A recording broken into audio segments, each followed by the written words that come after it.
जय हिंद दोस्तों, स्वागत है आप सभी का हमारे YouTube channel student study platform पर। दोस्तों, बिहार एसएससी इंटर स्तरीय मुख्य परीक्षा में मात्र अब 11 दिन शेष हैं। तो दोस्तों, सबसे बड़ी चीज़ कि बिहार एसएससी इंटर स्तरीय मुख्य परीक्षा के प्रथम पेपर में आपका हिंदी का पेपर होने वाला है। और यह हिंदी पेपर इतना ही महत्वपूर्ण है जितना कि आपका पेपर 2। क्योंकि दोस्तों, ये अगर ये हिंदी के पेपर को आप पास नहीं करेंगे तो आपके पेपर 2 का कॉपी चेक नहीं होगा। तो इसलिए दोस्तों, मैंने 2018 के एक ग्रुप सी के पोस्ट का ही ये हिंदी का पेपर है, जो कि बिहार एसएससी ने ही ये परीक्षा करवाई थी। उस हिंदी पेपर का ये सेट है। मैं आपको ये सारे सवालों का यहाँ पर डिस्कशन कराऊंगा। और साथ ही दोस्तों, मैं बता दूं कि अपने चैनल पर बिहार एसएससी से तैयारी से संबंधित जितने भी वीडियो और जितने भी मटेरियल्स आ रही हैं, हम अपने वीडियो के माध्यम से उसे शेयर कर रहे हैं। तो दोस्तों, आज की जो वीडियो है, सबसे पहले हिंदी की ये पहली सवाल देख लेते हैं। सर्वनाम की रचना के कितने आधार हैं? तो इसका उत्तर हो जाएगा दोस्तों आप सभी के लिए यहाँ पर। सर्वनाम की रचना के कितने आधार है? तो इसका आंसर हो जाएगा 3। दूसरा क्वेश्चन है दोस्तों, उद्धत उद्धत श्रुति संभिनार्थक शब्द युग्म का सही अर्थभेद क्या है? तो दोस्तों, यहाँ बताना है कि उद्धत और ये उद्धत दोनों का सही अर्थभेद क्या होगा। तो इसका सही उत्तर हो जाएगा अक्षर और तैयार। ऑप्शन नंबर ए, अक्षर और तैयार। इसके बाद सवाल नंबर तीसरा है दोस्तों, जिसमें दोनों से भिन्न कोई अन्य पद प्रधान होता है, वह समास कौन सा होता है? तो दोस्तों, आपको बताना है कि जिसमें दोनों से भिन्न कोई अन्य पद प्रधान होता है तो वह कौन सा समास होता है? तो इसका सही उत्तर हो जाएगा दोस्तों तत्पुरुष समास। इसके बाद चौथा सवाल है दोस्तों, मेरी छोटी बहन बहुत होशियार है, इस वाक्य के रेखांकित पद का कौन सा उपयुक्त पद परिचय है? यहाँ पे देख सकते हैं, यहाँ पे रेखांकित पद जो है मेरी है। तो यहाँ पूछा जा रहा है कि कौन सा जो है इस वाक्य के रेखांकित पद का कौन सा उपयुक्त पद परिचय है? तो इसका भी सही उत्तर हो जाएगा दोस्तों यहाँ पर सार्वनामिक प्रविशेषण स्त्रीलिंग एक वचन छोटी जो है विशेषण पद की विशेषता बताने का कार्य कर रहा है यहाँ पे। इसके बाद पांचवा सवाल है दोस्तों, निम्नलिखित में से कौन सी अकर्मक क्रिया है? तो यहाँ दोस्तों आपको बताना है कि कौन सी अकर्मक क्रिया है। तो इसका सही उत्तर हो जाएगा पांचवा का सी, कटना। कटना एक अकर्मक क्रिया है। इसके बाद छठा सवाल है, निम्नलिखित में से कौन सा पुल्लिंग शब्द नहीं है? तो दोस्तों, यहाँ पर 4 ऑप्शन है, सिंह, गेंद, पुलक, और यहाँ पर इनमें से कोई नहीं। तो दोस्तों, इसका सही उत्तर हो जाएगा ऑप्शन नंबर डी, इनमें से कोई नहीं। ये सारे शब्द पुल्लिंग शब्द नहीं है।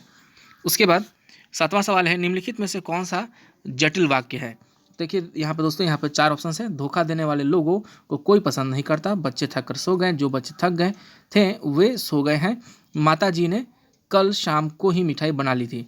तो देखिए दोस्तों, इसमें सबसे जटिल जो वाक्य है यहाँ पर, इसका सही उत्तर हो जाएगा जो बच्चे थक गए थे वे सो गए हैं।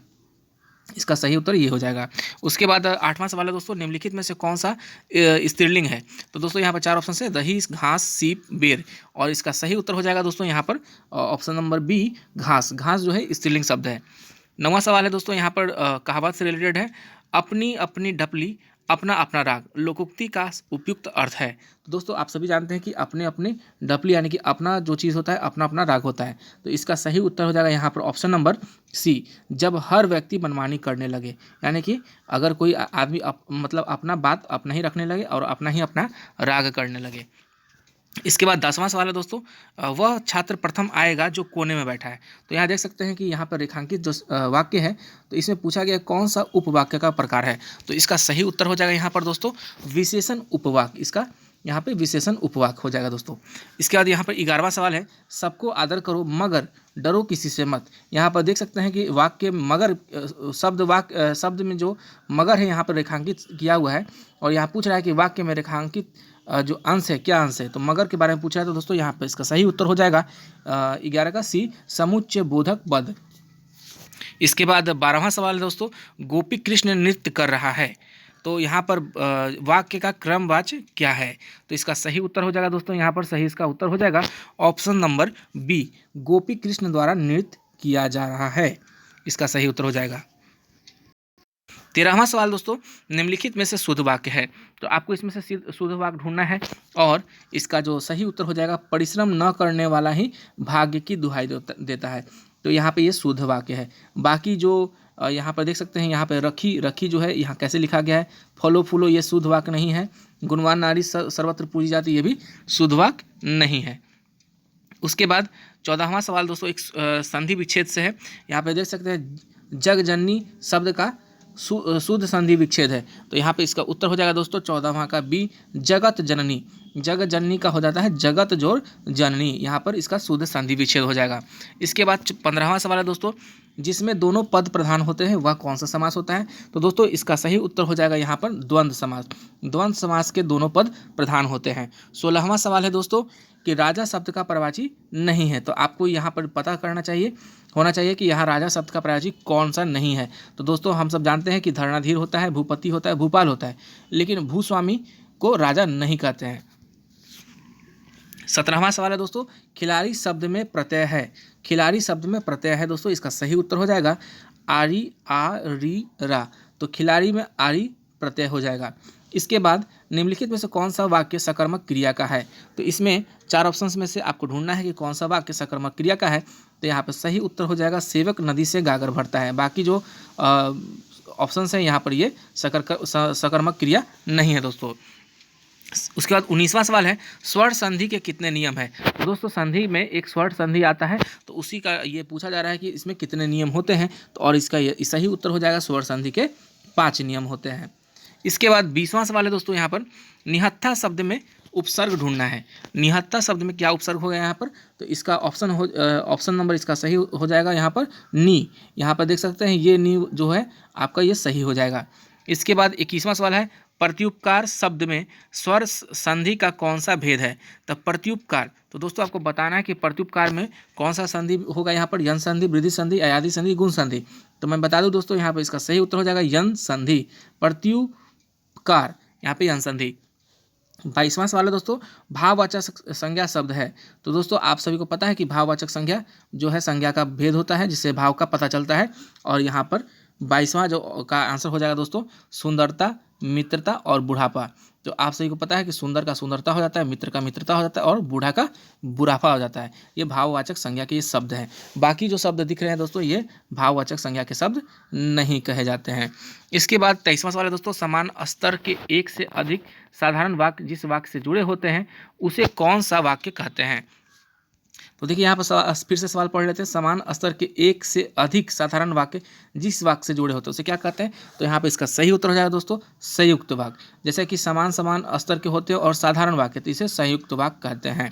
इसके बाद 24वां सवाल है दोस्तों, लोहा, तांबा, वायु, घास, घी कौन सी संज्ञा है? तो दोस्तों इसका सही उत्तर हो जाएगा ऑप्शन नंबर डी, जिसे तौला जा सके, मापा जा सके, वो द्रव्यवाचक संज्ञा होती है। तो यहाँ देख सकते हैं लोहा, तांबा, वायु, घास और घी ये सारे जो है द्रव्यवाचक संज्ञा के रूप में है। इसका 25वां सवाल है दोस्तों, निम्नलिखित में से किस शब्द में आ प्रत्यय है? तो दोस्तों यहाँ पर है आदरणीय, इसके बाद सालाना, छपास, घराना। यह तीनों में आपको आ प्रत्यय नहीं दिख रहा है, यहाँ पर दिख रहा है आदरणीय। इसके बाद 26वां सवाल है दोस्तों, निम्नलिखित में से कौन सा शब्द दोनों वचनों में अपरिवर्तित रहता है? यानी कि दोनों वचन, एक वचन और बहुवचन दोनों में अपरिवर्तित रहता है। इसका हो जाएगा सही आंसर दोस्तों यहाँ पर 26 का डी, पक्षी। पक्षी जो है यहाँ पर इसका कोई वचन में परिवर्तित नहीं होता, वो सेम का सेम रहता है। 27वां सवाल है दोस्तों, हैरान होना वाक्य के लिए उचित मुहावरा क्या होगा? तो दोस्तों यहाँ पर उचित मुहावरा हैरान होने का हो जाता है चक्कर में आना। चक्कर में आना जो है दोस्तों हैरान होने का उचित मुहावरा है। बाकी जो चक्कर खाना है वो सब नहीं होगा, चक्कर काटना, चक्कर पड़ना ये सब गलत है, चक्कर आना। इसके बाद देखिए यहाँ पर सन्मुख में कौन सी संधि है? तो सन्मुख, यहाँ पर देखिए दोस्तों यहाँ पर सन्मुख का सही संधि हो जाएगा व्यंजन संधि। इसके बाद 29वां सवाल है, वर्तनी की दृष्टि से अशुद्ध शब्द हैं। दोस्तों यहाँ पर आपको बता दूं कि एग्जाम में वर्तनी सुधार से भी 1-2 सवाल आपको मिलेंगे और यहाँ भी देख सकते हैं कि बिहार एसएससी की पूर्व की परीक्षाओं में वर्तनी सुधार से आपको यहाँ पे शब्द पूछे गए हैं। तो इसका सही उत्तर हो जाएगा दोस्तों यहाँ पर देख सकते हैं 29 नंबर का जो सही आंसर हो जाएगा लागान। ये यहाँ पर ये गलत शब्द है, इसलिए यहाँ पर इसका उत्तर हो जाएगा यहाँ पर लगान। बाकी जो शब्द हैं वो वर्तनी की दृष्टि से शुद्ध शब्द है, जैसे हस्तक्षेप, आजीविका, आगामी, ये सारे शुद्ध हैं। और बाकी लगान जो है यहाँ पर गलत है और यहाँ पे अशुद्ध शब्द यही कहे जाएंगे। उसके बाद 30वां सवाल है दोस्तों, निम्नलिखित में से कौन सा संज्ञा का भेद नहीं है? तो देखिए दोस्तों यहाँ पर हम सभी जानते हैं कि व्यक्तिवाचक संज्ञा का भेद है, भाववाचक संज्ञा का भेद है, जातिवाचक संज्ञा का भेद है, लेकिन आप परिणामवाचक संज्ञा का भेद कभी नहीं सुने होंगे। इसके बाद 31वां सवाल है, किस काल में लिंग, वचन, पुरुष तीनों के अनुसार प्रयोग भेद होता है? तो देखिए दोस्तों यहाँ पर किस काल में लिंग, वचन, और पुरुष तीनों के अनुसार प्रयोग भेद होता है। तो इसका सही उत्तर हो जाएगा दोस्तों आप सभी के लिए यहाँ पर ऑप्शन नंबर भविष्यत काल, इसका हो जाएगा भविष्यत काल। इसके बाद 32वां सवाल है दोस्तों, वर्तनी की दृष्टि से अशुद्ध शब्द। एक बार फिर से यहाँ पे देख सकते हैं दोबारा सवाल आ चुका है ये, और यहाँ पे दूसरे शब्द दिए गए हैं। यहाँ पे अशुद्ध शब्द ढूंढने, यानी कि एक बार फिर से गलत शब्द को यहाँ पर आइडेंटिफाई करने हैं दोस्तों। तो यहाँ पे इसका सही उत्तर हो जाएगा यहाँ पर चांदी। ये चांदी ऐसे नहीं लिखाता है दोस्तों, बाकी ये सब ऐसे तृष्णा, अवगुण, क्षत्रिय, ये सारे सही हैं। गण, गण्य, देखिए दोनों दोस्तों यहाँ पर बोलने में ये दोनों शब्द एक जैसे हैं, इसलिए इसको श्रुति संविधानार्थक शब्द कहते हैं। और इसका सही अर्थभेद पूछा जा रहा है, एक होता है गण और एक होता है गण्य। तो दोनों का अर्थ पूछा जा रहा है दोस्तों कि सही अर्थ क्या होगा। तो इसका सही उत्तर हो जाएगा यहाँ पर ऑप्शन नंबर डी, समूह और गिनने के योग। जो गण होते हैं वो समूह होते हैं, और यहाँ पर देख रहे हैं दोस्तों यहाँ पर गण्य, जो गिना जा सके। मैं बता दूं एक बार, जैसे हम लोग बोलते हैं शिक्षक गण, तो गण मतलब शिक्षकों का समूह, और गण्य जिसे गिना जा सके। उसके बाद 34वां सवाल है दोस्तों, वह लड़की आ गई। वह लड़की आ गई जिसे पुरस्कार मिला था। तो यहाँ पर देख सकते हैं, यहाँ पूछा जा रहा है आ गई में एक यहाँ पर रेखांकित जो शब्द है, इसके बारे में पूछा जा रहा है कि कौन सा उपयुक्त पद परिचय है। तो इसका सही उत्तर हो जाएगा दोस्तों यहाँ पर ऑप्शन नंबर डी, संयुक्त क्रिया, मुख्य क्रिया, और आ जा ना सहायक क्रिया, ई भूतकाल। यहाँ पर देख सकते हैं इसका सही उत्तर ये हो जाएगा ऑप्शन नंबर डी। इसके बाद बात कर लेते हैं 35वां सवाल पे दोस्तों, लाल शब्द का अनेकार्थी नहीं है। तो यहाँ पे लाल शब्द का अनेकार्थी कौन सा नहीं है दोस्तों, इसका सही उत्तर हो जाएगा ऑप्शन नंबर सी, ये लाल शब्द का जो है अनेकार्थी शब्द नहीं है। इसके बाद 36वां सवाल है दोस्तों, कुछ दे दो वाक्य में कौन सा सर्वनाम है। देखिए दोस्तों, संज्ञा के बदले जो प्रयुक्त होता है उसे सर्वनाम कहते हैं, और यहाँ पे पूछा जा रहा है कि कुछ दे दो, कुछ दे दो वाक्य में कौन सा सर्वनाम है। तो इसका सही उत्तर हो जाएगा दोस्तों अनिश्चयवाचक। कुछ, कुछ मतलब कुछ क्या, अनिश्चय है ये। इसके बाद ये यहाँ पे ये 36 का ए हो जाएगा ऑप्शन सही।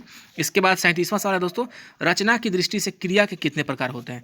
तो 37वां सवाल का जो आंसर हो जाएगा दोस्तों, रचना की दृष्टि से क्रिया जो होते हैं वो 2 प्रकार के होते हैं। एक या अनेक के भाव का बोध जिस रूप से कराया जाता है उसे क्या कहते हैं। तो ये काफ़ी आसान दोस्तों इस सवाल है। एक या अनेक का जो बोध होता है उसे हम यहाँ पर आपको वचन कहते हैं, जैसे एक वचन, द्विवचन और बहुवचन ऐसा कहते हैं। तो यहाँ पर इसका सही आंसर हो जाएगा वचन। इसके बाद 39वां सवाल है दोस्तों, यहाँ पर निम्नलिखित में से कौन सी सकर्मक क्रिया है। तो दोस्तों यहाँ पर सकर्मक क्रिया ढूंढना है, और इसका सही उत्तर हो जाएगा यहाँ पर दोस्तों बिखेरना। इसका सही उत्तर यहाँ पर हो जाएगा बिखेरना। 40वां सवाल है दोस्तों, धनी शब्द का विपरीतार्थक क्या होगा। तो धनी का आपको उल्टा ढूंढना है दोस्तों, काफ़ी आसान सा सवाल है। तो 40वां का आंसर हो जाएगा धनी।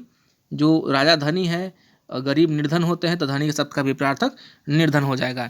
इसके बाद 41वां सवाल है दोस्तों, सूखा, गीला, तरल, ठोस शब्द विशेषण की किस विशेषता के बोधक है।